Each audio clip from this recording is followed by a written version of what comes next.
Okay so hello and welcome back everyone, this is another beautiful सा video. आज हम लोग स्टार्ट करने वाले हैं one shot class for JIGL। Chapter है chapter 16 right to information act 2005। ठीक है, चैप्टर में मैंने जितने भी पॉइंट्स यहाँ पे जितने भी मैंने पैराग्राफ वगैरह ये मैंने रखा है यहाँ पे, सिर्फ यही पढ़ के जाना है और चैप्टर में जो भी पूछा जाएगा एग्जामिनेशन में वो यही से पूछा जाएगा। समझ में आ रहा है ना? तो इसके अलावा कुछ पूछा नहीं जाएगा, तो आप लोग एकदम इस चीज़ को डाउनलोड करके पढ़ाई यहीं से कर लेना है। ठीक है, समझ में आ चुका है? कोई दिक्कत वाली बात नहीं सर, आगे बढ़िए। अच्छा देखो, हम लोग पढ़ने वाले क्या बताओ, राइट टू इन्फॉर्मेशन एक्ट 2005। आधे घंटे में पूरा चैप्टर कंप्लीट कर देंगे, कोशिश करेंगे उससे जल्दी में ही हम लोग चैप्टर कंप्लीट कर दें। राइट टू इन्फॉर्मेशन का मतलब क्या होता है, सबसे पहले समझो। ये जो एग्जामिनेशन का पेपर हम लोग जो ICSI में जाके हम लोग जो ICSI का एग्जाम देते हैं, ठीक है, एग्जामिनेशन पेपर जो है वो हम लोग मंगवाते हैं ना आफ्टर रिजल्ट हम लोग RTI करते हैं। RTI मतलब राइट टू इन्फॉर्मेशन। ठीक है, RTI right to information, RTI right to information. समझ में आ रहा है? तो इसका मतलब ये है कि भैया ये हमारा अधिकार है, ये हमारा अधिकार है कि आप हमारे पेपर्स हमको लौटाए, हम देखें कि आपने किस प्रकार से जो है चेकिंग किया है। अच्छा, ये जो RTI है ना, ये सिर्फ गवर्नमेंट के ऊपर लागू करता है। ठीक है, ये आप प्राइवेट सेक्टर में जाके कुछ कर नहीं सकते, ये सिर्फ गवर्नमेंट के ऊपर लागू होता है। गवर्नमेंट किसके ऊपर सर, वो हम लोग आगे जाके देखेंगे किन चीज़ों के ऊपर ये एप्लीकेबल होता है। समझ में आ रहा है ना? हाँ जी, नॉर्मली बोला जाए तो भैया जितने भी गवर्नमेंट पब्लिक अथॉरिटीज़ है, जितने भी गवर्नमेंट दफ्तर है, समझ में आ रहा है, जितने भी गवर्नमेंट पब्लिक अथॉरिटीज़ है, जितने भी गवर्नमेंट दफ्तर है, वहाँ पे ये एप्लीकेबल होगा। तो गवर्नमेंट वाले चीज़ों के ऊपर आप सब कुछ इन्फॉर्मेशन मांग सकते हो। आप टाटा का इन्फॉर्मेशन नहीं निकाल सकते, रिलायंस का इन्फॉर्मेशन नहीं निकाल सकते, क्योंकि ये कौन से है, ये गवर्नमेंट नहीं है, ये अपने खुद के है, मतलब पब्लिक सेक्टर कंपनीज है obviously, but public companies and government companies are two different stuff, you know that right. Company law पर के आ रहे हैं हम लोग। तो जब हम लोग बचपन में समझते थे कि यार ये पब्लिक कंपनी मतलब गवर्नमेंट का, ऐसा नहीं होता भैया। पब्लिक कंपनी अलग होता है एंड गवर्नमेंट कंपनीज अलग होते हैं। समझ में आ रहा है?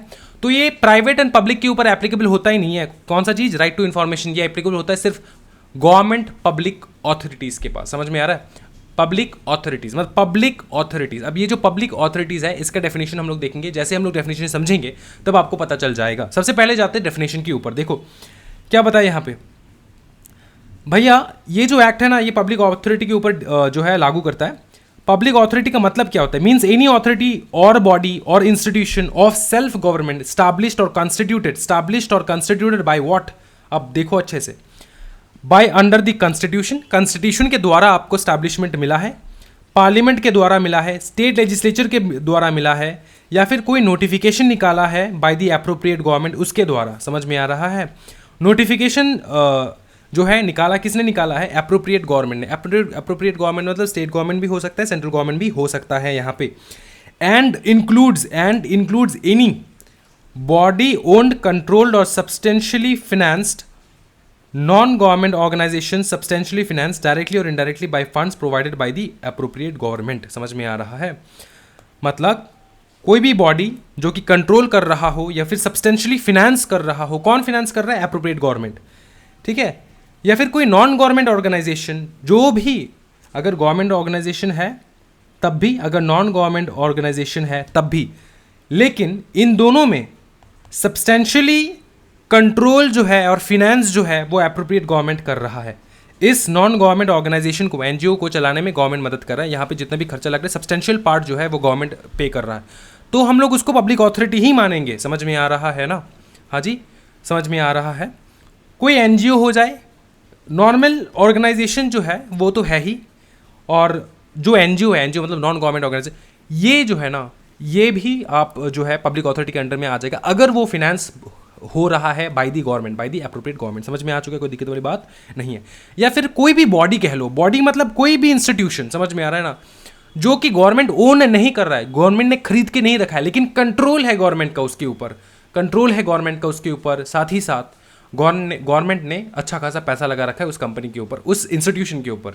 समझ में आ रहा है? वो भी पब्लिक अथॉरिटी के अंदर आ जाएगा। बताओ क्या क्या पब्लिक अथॉरिटी के अंदर में आएगा? कोई भी ऐसा अथॉरिटी, बॉडी और institution of self government established और constituted by the constitution of India, by the parliament, by the state legislature, या फिर नोटिफिकेशन के माध्यम से निकाला हो बाय एप्रोप्रिएट गवर्नमेंट। नोटिफिकेशन के माध्यम से बता दिया कि भैया ये जो पकड़ ले, ये जो राम जी का स्टॉल है, राम जी का टी स्टॉल, मेरे घर के बगल में है टी स्टॉल का नाम है अरुण टी स्टॉल, हम लोग इसको कहते हैं ATS। ठीक है, ये जो ATS है ना, कल परसों ममता बनर्जी ने निकाला नोटिफिकेशन निकाल के बोला भैया ये जो ATS है ना, ये गवर्नमेंट पब्लिक अथॉरिटी के अंदर में आ जाएगा, समझ में आ रहा है, ये पब्लिक अथॉरिटी के अंडर में आ जाएगा। मैंने नोटिफिकेशन के द्वारा मैंने निकाल दिया ये चीज़, तो अगर ये मैंने नोटिफिकेशन के द्वारा निकाल दिया है ये चीज़, तो आप आ जाओगे अंडर दी पब्लिक अथॉरिटी। आपकी दुकान में क्या चल रहा है नहीं चल रहा है इसका पूरा जो है इन्फॉर्मेशन मैं निकाल सकता हूँ। कौन सा इन्फॉर्मेशन निकाल सकते हैं, कौन सा इन्फॉर्मेशन नहीं निकाल सकते, वो भी हम लोग देखेंगे आगे जाके चैप्टर में। इतना समझ में आ रहा है कि राइट टू इन्फॉर्मेशन किसके ऊपर लागू होता है। ICSI से आप पेपर मंगवा सकते हो, ICAI से आप पेपर मंगवा सकते हो, ठीक है, सारे इंस्टीट्यूट से पेपर मंगवा सकते हो जो कि गवर्नमेंट के कंट्रोल में है, समझ में आ रहा है, जो कि इस्टेब्लिश्ड किया गया है बाय दी पार्लियामेंट। तो पार्लियामेंट के द्वारा अपना ICSI आया है, ICAI आया है, समझ में आ रहा है ना। तो ये सारा चीज सर बहुत क्लियर हो चुका है। अब आगे बढ़िए चैप्टर। देखो चैप्टर के कुछ साइलेंट फीचर्स हैं, इस साइलेंट फीचर्स को हम लोग देखेंगे बहुत अच्छी तरीके से। एग्जामिनेशन में बहुत अच्छी तरीके से पूछा जाता है, इन सारे फीचर्स के ऊपर क्वेश्चन आ जाता है। सबसे पहले RTA act extends to the whole of India. पहले था whole of India except Jammu and Kashmir, लेकिन अब तो भैया भाई मेरे जम्मू एंड कश्मीर आ चुका है अपनी इंडिया के अंदर। तो RTA act extends to the whole of India, समझ में आ रहा है। अब जब मैं बोल रहा हूँ ना इंडिया के अंदर, मतलब पहले भी इंडिया के अंदर ही था, लेकिन इस डेफिनेशन के अंडर नहीं था, होल ऑफ इंडिया के अंदर नहीं था। अब वो आ चुका है होल ऑफ इंडिया के अंदर, समझ में आ रहा है, कोई दिक्कत वाली बात नहीं है। तो मेरे बातों का गलत मतलब नहीं निकालना है। चलो फिर देखो, it provides a very definite day for its commencement, that is 120 days from enactment. जब इसका इनैक्टमेंट हुआ ना, उसके 120 डेज के अंदर अंदर इसका कमेंसमेंट हुआ है, समझ में आ रहा है। हाँ जी, इसका कमेंसमेंट और इनैक्टमेंट में क्या डिफरेंस है सर, पहले वो बता दीजिए। सिंपल चीज़ है भाई मेरे, सुनो। इनैक्टमेंट का मतलब जब एक्ट आया, कमेंसमेंट मतलब जब एक्ट लागू हुआ। तो जब ये एक्ट आया उसके 120 दिन के अंदर अंदर, उसके 120 दिन के अंदर अंदर जो है ये लागू हुआ, मतलब 120 दिन के बाद जाके ये इसका पूरा लागू हुआ, इनैक्टमेंट हुआ, समझ में आ रहा है। इसका डेट मैं लिखवा दूं तो मतलब ज़िंदगी आसान हो जाएगा। आप लोग थोड़ा चौर में घूम सकते हो कि सर मेरे को पता है सब कुछ, तो यहाँ पे लिख लो फटाफट।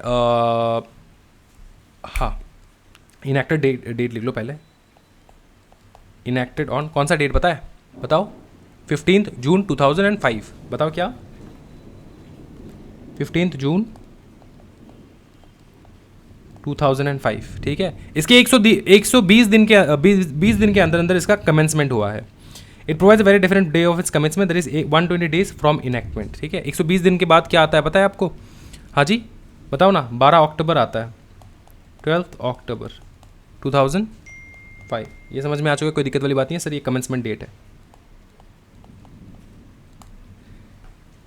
ठीक है। इनैक्टमेंट मतलब जब ये एक्ट आया, कमेंसमेंट मतलब जब से ये लागू हुआ, समझ में आ चुका है, कोई दिक्कत वाली बात नहीं है। अच्छा ठीक है सर, आगे बढ़िए। फिर देखो, it shall apply to public authorities के ऊपर अप्लाई होता है। All citizen shall have the right to information subject to the provisions of this act. अब यहाँ पर बहुत मतलब बढ़िया चीज़ है, subject to the provisions of the act, मतलब कि भैया बहुत कुछ ऐसा है जो आप पूछ नहीं सकते और हम बताएंगे नहीं, आप पूछ नहीं सकते और हम बताएंगे नहीं, ठीक है। वो कौन सी इन्फॉर्मेशन है वो हम लोग आगे जाके देखेंगे। अच्छा ठीक, समझ में आ रहा है। उसके बाद देखो, द पब्लिक इंफॉर्मेशन ऑफिसर और असिस्टेंट पब्लिक इंफॉर्मेशन ऑफिसर, ये दोनों ऐसे पब्लिक है जिनसे आप इंफॉर्मेशन मांग सकते हो, will be responsible to deal with the request for the information, ठीक है, and also assist the person seeking information. तो ये दो बंदा देगा आपको इन्फॉर्मेशन, इन दो बंदों से आप मांगोगे इन्फॉर्मेशन, समझ में आ रहा है। जब आप RTA के जो वेबसाइट है वहाँ पे जाके आप इन्फॉर्मेशन टाइप करते हो और वो जाता है, वो किसके पास जाता है, वो जाता है पब्लिक इन्फॉर्मेशन ऑफिसर के पास, असिस्टेंट पब्लिक इन्फॉर्मेशन ऑफिसर के पास, समझ में आ रहा है, कोई दिक्कत वाली बात नहीं है। आगे बढ़ते हैं सर। देखो, फी विल बी पेएबल, फी तो पेएबल होगा, मतलब फी आपको पे करना ही होगा, ठीक है। डिपेंड करता है इन्फॉर्मेशन का नेचर क्या है, ठीक है। अलग अलग इन्फॉर्मेशन का अलग अलग फीस है। अपने पेपर मंगवा 10 रुपये में आ जाता है, ICICI से मंगवा तो भैया 500 रुपये ले लेते हैं, और RTI से मंगवा तो 10 रुपये में आ जाता है ना, ये है बात। उसके बाद देखो, certain categories of information have been exempted from disclosure under section 8 and 9। तो सेक्शन 8 एंड 9 में क्या क्या कैटेगरीज ऑफ इन्फॉर्मेशन है वो हम लोग देखेंगे। बेसिकली कहा जा रहा है यहाँ पे कि सेक्शन 8 एंड 9 में जो भी प्रोविजंस लिखा है उसके रिगार्डिंग कोई भी इन्फॉर्मेशन हम लोग आपको दे नहीं सकते, कोई भी इन्फॉर्मेशन हम लोग आपको दे नहीं सकते, ठीक है। उसके बाद देखो, इंटेलिजेंस एंड सिक्योरिटी एजेंसीज भी इनसे बाहर है, जो कि शेड्यूल 11 में आता है, ठीक है। Act has been exempted from the ambit of this act, मतलब इंटेलिजेंस एंड सिक्योरिटी एजेंसीज का मतलब क्या होता है, जैसे कि आपका पकड़ लो CBI, CID, ये सारे ये से इंटेलिजेंट एजेंसीज होते हैं, सिक्योरिटी एजेंसीज होते हैं। तो ये लोग, समझ में आ रहा है भाई मेरे, हाँ जी सर समझ में आ रहा है। ऑब्जेक्टिव बताओ सर, ऑब्जेक्टिव बहुत सिंपल है। देखो क्या प्रोवाइड करना है, क्या करना है, the RTA act would reveal the 4 major elements, या फिर ऑब्जेक्टिव कह लो, required to ensure good governance, that is greater transparency होगा, ट्रांसपेरेंसी ज़्यादा होगा, ठीक है, in functioning of public authorities, informed citizens रहेंगे, सिटीजन्स इन्फॉर्म्ड रहेंगे, सारा इन्फॉर्मेशन सिटीजन्स के पास रहेगा, ठीक है। For promotion of partnership between citizen and government, तो गवर्नमेंट एंड सिटीजन के बीच में पार्टनरशिप करने के लिए भैया आपको तो ट्रांसपेरेंट होना ही होगा। मेरे को अगर नहीं पता आप क्या हो, क्या चीज़ हो, तो मैं क्या आपके साथ पार्टनरशिप करूंगा? नहीं। तो वो कैसे करना है? भरोसा जीतना है। कैसे भरोसा जीतना है? ट्रांसपेरेंसी की मदद से।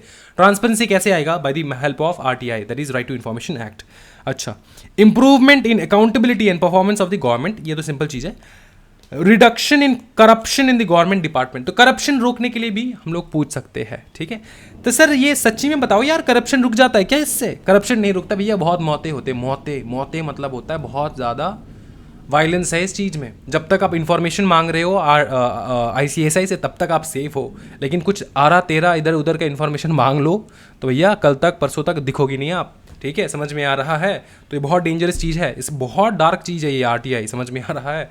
इसका अगर मैं आपको दिखाऊं ना लिस्ट कि कौन कौन लोग RTI के वजह से मर चुके हैं या फिर मतलब आधा मर चुके हैं, हॉस्पिटलाइज्ड है, ये सारे कंप्लेंट्स जो है ना, ये गया है पुलिस स्टेशन के पास कि भैया मेरा जो पति है, मेरा जो बेटा है, मेरा जो पापा है, मेरा जो मम्मी है, उन्होंने RTI किया था और इसके कारण उनका इस प्रकार से डेथ हुआ है, क्योंकि लोग आपको इन्फॉर्मेशन देना नहीं चाहते। समझ में आ रहा है? करप्शन है ना, बहुत ज़्यादा करप्शन है, बहुत ज़्यादा करप्शन है, समझ में आ रहा है? लेकिन फिर भी बहुत सारे लोग RTI का मदद लेकर बहुत ज़्यादा चीज़ जो है वो एक्सपोज करते हैं। समझ में आ रहा है? Okay, so you have to use this website very very cautiously कि मेरे को मांगना क्या है इन्फॉर्मेशन। समझ में आ रहा है? ये समझ में आ चुका है सर, कोई दिक्कत वाली बात नहीं, बहुत बवाल। ओके, उसके बाद बताओ सर, उसके बाद है गवर्नमेंट जो है ये तो हो चुका है, पब्लिक अथॉरिटी। रिकॉर्ड का डेफिनेशन में बताया कि रिकॉर्ड है क्या? रिकॉर्ड है क्या? कोई भी डॉक्यूमेंट, मैन्यूस्क्रिप्ट या फिर फाइल, माइक्रोफिल्म, माइक्रोफिशी, फैसिमाइल, ठीक है। रिप्रोडक्शन ऑफ इमेजेस और इमोजेस एम्बॉयडेड इन सच माइक्रोफिल्म, मतलब स्क्रीनशॉट वगैरह ले लेना। माइक्रोफिल्म मतलब ये वीडियो वगैरह जो बनाते हो आप मोबाइल पे, उससे स्क्रीनशॉट ले लेना, ठीक है ना। स्क्रीनशॉट भी है। रिप्रोडक्शन ऑफ इमेजेस, समझ में आ रहा है? Any other material produce by the computer और any other device. Right to information क्या है? मतलब राइट टू इन्फॉर्मेशन मतलब क्या? means the right to information accessible under this act which is held by or under the control of any public authority and includes the right to, क्या क्या right है आपके पास? Taking notes, extracts, certified copies of documents or records, inspection of work, documents and records, taking certified samples of materials. For example यार flyover बन रहा है मेरे घर के सामने, मैं चला गया वहाँ पे, जाके भैया इंस्पेक्शन करने लग गया, ठीक है। मैंने वहाँ पे ले क्या उठा लिया? सैंपल उठा लिया, समझ में आ रहा है? वो लोग सीमेंट यूज़ कर रहे हैं उसका सैंपल उठा लिया, एकदम कमज़ोर सीमेंट यूज़ कर रहे हैं, मतलब 2-3 साल में ढल जाएगा क्या फ्लाईओवर। तो ये सर्टिफाइड सैंपल्स लेना, तो आप ये करो चीज़ भैया दिखोगे नहीं आप, समझ में आ रहा है ना? तो ये इस बात का ध्यान रखना है। Obtaining information in the form of diskettes, floppies, tapes, video cassettes and all this, तो ये आपको पढ़ लेना है एक बार क्या क्या है इन्फॉर्मेशन। तो इन सारे माध्यम से आप इन्फॉर्मेशन ले सकते हो, मंगवा सकते हो, समझ में आ रहा है? एक्सेस कर सकते हो। ऑब्लिगेशंस क्या है? ऑब्लिगेशंस क्या है सर? ऑब्लिगेशंस है भैया, ऑब्लिगेशन जितना मैं मार्क करवाऊंगा उतना ही सिर्फ, ठीक है। आप इंफॉर्मेशन निकाल सकते हो। किस प्रकार का इंफॉर्मेशन? देखो, information that can be sought, यहां पे लिख लो फटाफट, information that can be sought, ठीक है। क्या क्या इंफॉर्मेशन मांग सकते हो आप? पहला, पर्टिकुलर्स ऑफ इस ऑर्गेनाइजेशन, फंक्शंस एंड ड्यूटीज क्या है ऑर्गेनाइजेशन के, duties of its officers and employ. उसके बाद आप करो procedure followed in decision making process, decision बनाने में, लेने में कौन सा प्रोसीजर फॉलो होता है वो, ठीक है।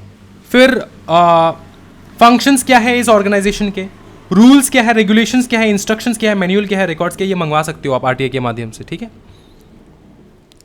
फिर कैटेगरीज क्या है, कौन से डॉक्यूमेंट्स आपने हेल्ड करके रखा, ये सारा चीज। फिर है डायरेक्टरी मंगवा सकते हो ऑफिसर्स एंड एम्प्लॉयज का, पूरा डायरेक्टरी आप मंगवा सकते हो, ठीक है। मंथली रेम्यूनरेशन कितना मिलता है, कौन कितना रेम्यूनरेशन उठाता है, ऑफिसर्स एम्प्लॉयज, वो आप मांग सकते हो, ठीक है। फिर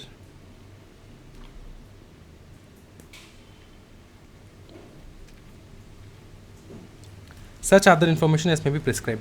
ये मैंने जितना मार्क करवाया है, कितना पॉइंट मार्क करवाया सर? 1 2 3 4 5 6 7 8, ठीक है, 9 पॉइंट आपके लिए काफ़ी है, ठीक है। समझ में आ रहा है? इतना आपको कर लेना है। उसके बाद देखते हैं हम लोग फटाफट। नेक्स्ट है अपना designation of public information officer. कौन से डेजिग्नेशन होना चाहिए? देखो, designate in all the administrative units और ऑफिस ऑफ सेंट्रल और state public information officer to provide information to persons who have made a request for the information. ठीक है, देखो, designation of public information officer, इसका मतलब है कि हर एक पब्लिक ऑथोरिटी में एक तो आपको चाहिए होगा, क्या चाहिए होगा? डेजिग्नेट करना होगा एक बंदे को जो बैठेगा as a in all administrative unit और ऑफिस सेंट्रल और state public information officer.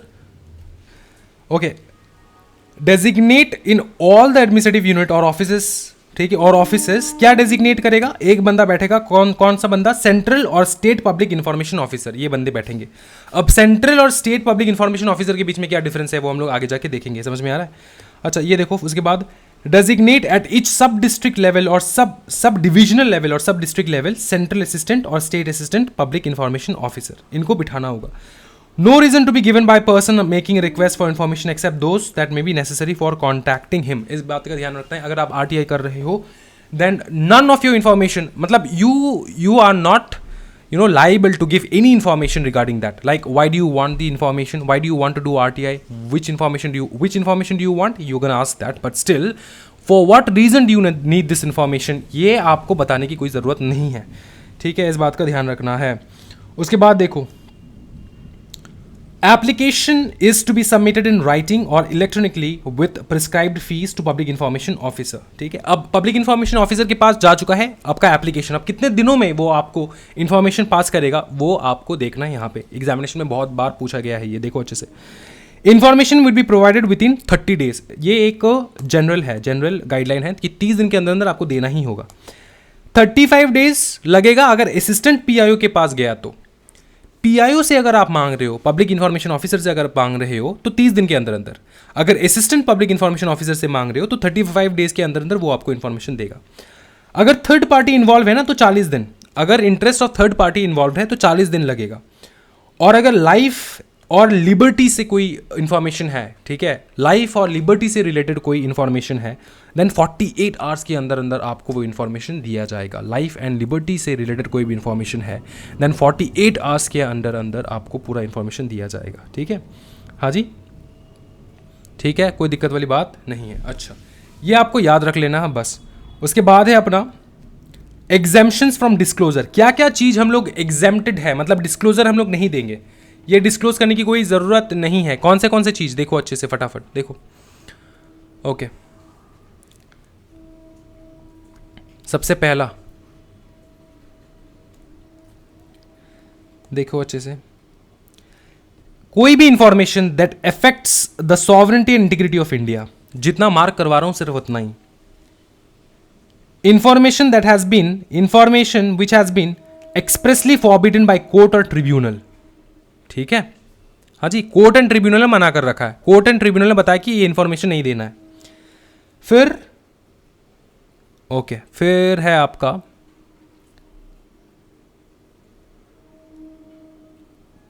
Okay breach of privilege of parliament और द स्टेट लेजिस्लेचर। ठीक है, मतलब ये यहां पे ऐसे लिख सकते हो या फिर यहां पे शॉर्टकट में लिख दो फटाफट, फॉरबिडन बाय पार्लियामेंट और द स्टेट लेजिस्लेचर, ये आप लिख सकते हो इस प्रकार से। समझ में आ रहा है, कोई दिक्कत वाली बात नहीं है। फिर है इंफॉर्मेशन इंक्लूडिंग ट्रेड सीक्रेट्स, क्या ट्रेड कर रहे हैं हम लोग, ठीक है, जैसे कि ये राफेल डील हुआ, ठीक है, तो कितना मंगवा रहे हैं, क्या एक्सेट्रा एक्सेट्रा, ये सारा इंफॉर्मेशन आप नहीं मांग सकते। ठीक है, अच्छा, उसके बाद information received in confidence from a foreign government, मतलब आप ये लिख सकते हो information received from a foreign government से इंफॉर्मेशन रिसीव हो रहा है, वो आप नहीं मांग सकते आरटीआई के माध्यम से कि बताओ कौन सा इंफॉर्मेशन दिया है। ठीक है, ये सारा चीज़। फिर इंफॉर्मेशन, फिर देखो यहाँ पे okay, information which endangers life और physical safety of any person. ठीक है, तो फॉर एग्जाम्पल आपने आरटीआई कर दिया और आरटीआई करके आपने पूछा कि बताओ परसों ममता बनर्जी कहाँ पर मिलेगी। ठीक है, अगर आपने आरटीआई करके पूछ दिया कि बताओ परसों ममता बनर्जी कहाँ पे मेरे को मिल जाएगी, तो भैया किसी का स्टेटस अगर आप बता रहे हो, ठीक है, कि कहाँ पर वो मिलेगी, तो it is a danger to her physical safety. So ये सारा इंफॉर्मेशन आप मांग नहीं सकते। ठीक है, मैंने सिर्फ एग्जांपल दिया, इसके तौर पे इस अकॉर्डिंगली बहुत सारे इन्फॉर्मेशंस रिलेटेड होते हैं जो कि आप मांग नहीं सकते। ठीक है, फिर देखो नेक्स्ट है information that would impede the process of investigation और एप्रीहेंशन और प्रोसिक्यूशन ऑफ ऑफेंडर्स। ये आप यहाँ से ये कर सकते हो। अच्छा, ये कितना हो चुका है? 1 2 3 4 5 हो चुके हैं ना। अच्छा, इंफॉर्मेशन, ठीक है, that impede the process of investigation, investigation को हैम्पर करे, कोई भी प्रोसेस ऑफ इन्वेस्टिगेशन चल रहा है उसको हैम्पर करे, उस प्रकार का इन्फॉर्मेशन नहीं मांग सकते। और एप्रीहेंशन और प्रोसिक्यूशन ऑफ ऑफेंडर्स। अच्छा, फिर है लास्ट आपका cabinet papers including records of deliberations of the council of ministers, secretaries and other officers. ये सारा इन्फॉर्मेशन आप मांग नहीं सकते, इस बात का आपको ध्यान रखना है राइट टू इन्फॉर्मेशन के तहत। ठीक है, फिर क्या पार्शियल डिस्क्लोजर अलॉड है? यस है। पार्शियल डिस्क्लोजर में सिर्फ आप लिख दो यस, मतलब कि अगर पूरा इन्फॉर्मेशन आपने मांगा है, उसने आधा इन्फॉर्मेशन दिया, लेकिन आधा इन्फॉर्मेशन दिया है ना, तो हाँ वही है। समझ में आ रहा है? क्या क्या एक्सक्लूडेड है? एक्सक्लूडेड कौन से है? एक्सक्लूडेड में भैया यहाँ पर सेकंड शेड्यूल में जो भी लिखा है, सेकंड शेड्यूल में क्या लिखा है? इंटेलिजेंस ब्यूरो, रॉ, फिर आपका आ जाएगा यहाँ पे नारकोटिक्स कंट्रोल ब्यूरो, सीआईडी, ठीक है, special branch, special service bureau, ये सारा चीज़ जो कि डिफेंस से रिलेटेड है। तो यहाँ पे आपका फेवरेट जो है बीएसएफ, सीआरपीएफ, इनसे रिलेटेड इन्फॉर्मेशन आप मांग नहीं सकते। तो ये आपका फेवरेट जो भी रहेगा 7 8 9 10 टू कर लेना है। फिर ये आता है यहाँ पे अपना central information commission and state information commission. ये बनता कैसे है, कौन कौन रहता है यहाँ पे, देख लो फटाफट। सबसे पहले है अपना चीफ इन्फॉर्मेशन कमिश्नर। देखो ये सेंट्रल इन्फॉर्मेशन कमीशन है ना, वहाँ पे कौन कौन बैठते हैं। सबसे पहला बैठेगा बंदा अपना चीफ इन्फॉर्मेशन कमिश्नर, उसके साथ बैठेगा central information commissioners not exceeding 10, उसके साथ और 10 बंदे बैठेंगे। समझ में आ रहा है? They shall be appointed by the president of India on the recommendation of a committee consisting of. इन सारे बंदे को कौन अपॉइंट करेगा? हाँ जी, अपॉइंट तो करेगा अपना प्रेसिडेंट, लेकिन रिकमेंडेशन कौन देगा? रिकमेंडेशन देगा prime minister, leader of the opposition in Lok Sabha and union cabinet minister. ये 3 बंदे मिलके चुनेंगे, बोलेंगे कि भैया ये लोग हैं, इनमें से जो भी आपका फेवरेट है उनको बिठा दो इन सारे कुर्सियों के ऊपर। किसको बोलेंगे? ये 3 लोग बोलेंगे अपने प्रेसिडेंट को, ठीक है, और प्रेसिडेंट बिठाएंगे इनको अपने अपनी कुर्सी के ऊपर। ये सेम है फॉर स्टेट इन्फॉर्मेशन कमीशन। यहाँ पर बैठता है state information commissioner plus state information commissioner exceeding 10, ठीक है। They shall be appointed by the governor on the recommendation of chief minister, leader of the opposition and cabinet minister. समझ में आ चुका है सर? कोई दिक्कत वाली बात नहीं है, ठीक है। उसके बाद देखो आगे, अब ये है अपना पावर्स ऑफ इंफॉर्मेशन कमीशन। क्या क्या पावर है इंफॉर्मेशन कमीशन के पास? क्या क्या पावर है इंफॉर्मेशन कमीशन के पास? देखो फटाफट। वो रिसीव कर सकता है कंप्लेंट। कौन सा कंप्लेंट है वो आप देखो। पावर्स ऑफ इंफॉर्मेशन कमीशंस, वो रिसीव कर सकता है कंप्लेंट। किस से रिलेटेड कंप्लेंट्स है वो? Non appointment of PIO appoint नहीं किया गया है। रिफ्यूजल ऑफ इन्फॉर्मेशन ही नहीं दिया गया है। नो रिस्पॉन्स ही नहीं है पीआईओ का, ठीक है, पीआईओ कोई रिस्पॉन्स नहीं दे रहा है, तो आप कंप्लेंट किसको करोगे? इन्फॉर्मेशन कमीशंस को, ठीक है। फिर है अनरीजनेबल फीस मांग रहा है भैया, 10 रुपये का चीज मांग रहा है 500 रुपये। फिर इनकम्प्लीट मिसलीडिंग इन्फॉर्मेशन या फिर एनी अदर मैटर, ठीक है। इन सारे मैटर्स में आप कंप्लेंट रेस कर सकते हो। किसके पास? हाँ जी बताओ, सेंट्रल इन्फॉर्मेशन कमीशन के पास या फिर स्टेट इन्फॉर्मेशन कमीशन के पास। समझ में आ रहा है ना? हाँ जी समझ में आ रहा है, ठीक है। फिर देखो, अच्छा अपील्स के बारे में हम लोग देखेंगे, ठीक है। अपीलेट जुरिस्डिक्शन, फर्स्ट अपील आप किसको करोगे? First appeal to the officer senior in rank of PIO, ठीक है, in the concern public authority within 30 days, 30 दिन के अंदर अंदर। उसके बाद second appeal to the central information commissioner और the state information commissioner as the case may be within 90 days of the date on which the decision was given और should have been made by the first appellate, ठीक है। अच्छा उसके बाद ये 90 days या 30 days, इस बात का याद रखना है। फिर है थर्ड अपील, यहाँ पे थर्ड पार्टी है, ठीक है, third party appeal against PIO decision must be filed with in 30 days before the first appellate authority within 90 days of the decision on the first appeal. समझ में आ रहा है? इस बात का ध्यान रखना, ठीक है। ये समझ में आ चुका है, कोई दिक्कत वाली बात नहीं। फिर आगे बढ़ेंगे पेनल्टीज के ऊपर। पेनल्टीज भैया कुछ है नहीं, भारी भरकम कुछ है ही नहीं पेनल्टीज, मतलब शर्म आ रहा है मेरे को पेनल्टीज पर आते हुए, क्योंकि पीआईओ से आपने इन्फॉर्मेशन मांगा, वो पीआईओ ने इन्फॉर्मेशन दिया नहीं, क्या हो जाएगा? क्या उखाड़ लेगा? ठीक है, आप कुछ उखाड़ नहीं पाओगे, क्योंकि 250 रुपीज़ ही पर डे उसका खर्चा लगेगा, और मैक्सिमम पेनल्टी उसके ऊपर लग सकता है 25,000 रुपये, इससे ज़्यादा नहीं। पकड़ लो आपने कोई इन्फॉर्मेशन मांगा, पीआईओ ने मतलब आपको इन्फॉर्मेशन नहीं दिया है। और क्यों नहीं दिया है? क्योंकि जिस आदमी से रिलेटेड आप इन्फॉर्मेशन मांग रहे हो बहुत बड़ा बंदा है। पीआईओ गया उस बंदे के पास, बोला कि आपसे रिलेटेड इन्फॉर्मेशन मांग रहा है, क्या दे दूँ? बोला कि मत दे। तो पीआईओ ने 20 लाख रुपए उस बंदे से ले लिया, 25,000 रुपये का फाइन पे कर दिया, हो गया। समझ में आ रहा है? फिर देखो, नॉट एक्सेप्टिंग एन एप्लीकेशन, किस वजह से ये फाइन वगैरह लगेगा उसके ऊपर? एप्लीकेशन एक्सेप्ट नहीं कर रहा है, डिले कर रहा है इन्फॉर्मेशन में, malafide denying information, knowingly giving incomplete, incorrect, misleading information, destroying information, obstructing furnishing into information in any manner। ठीक है, इन सारे केसेस में। अच्छा, फिर ये लास्ट टॉपिक है, ये है जुरिस्डिक्शन ऑफ कोर्ट, मतलब role of central and state government. ये क्या करेगा? सेंट्रल स्टेट गवर्नमेंट क्या करे? कुछ नहीं करता है। देखो, develop and organise educational program, ठीक है, encourage public authorities to participate in development and organization of programs referred in clause A, यहाँ पे promote timely and effective dissemination of accurate information, train central public information officers और state public information officers। ठीक है, समझ में आ रहा है? यही काम है सेंट्रल गवर्नमेंट का और कुछ काम नहीं है। ठीक है, इसी के साथ ये चैप्टर जो है पूरा कंप्लीट हो जाता है। शायद आपको पूरा चैप्टर जो है वो समझ में आ चुका है, आपके रग नसों में, ब्लड में मिल चुका है। अच्छा, ये जो नोट्स है ये मैं प्रोवाइड कर दूंगा आपको हमारे एप्लीकेशन में जाके नोट्स को डाउनलोड कर लेना है अभी के अभी। Thank you so much everyone, happy learning guys, bye bye and take care.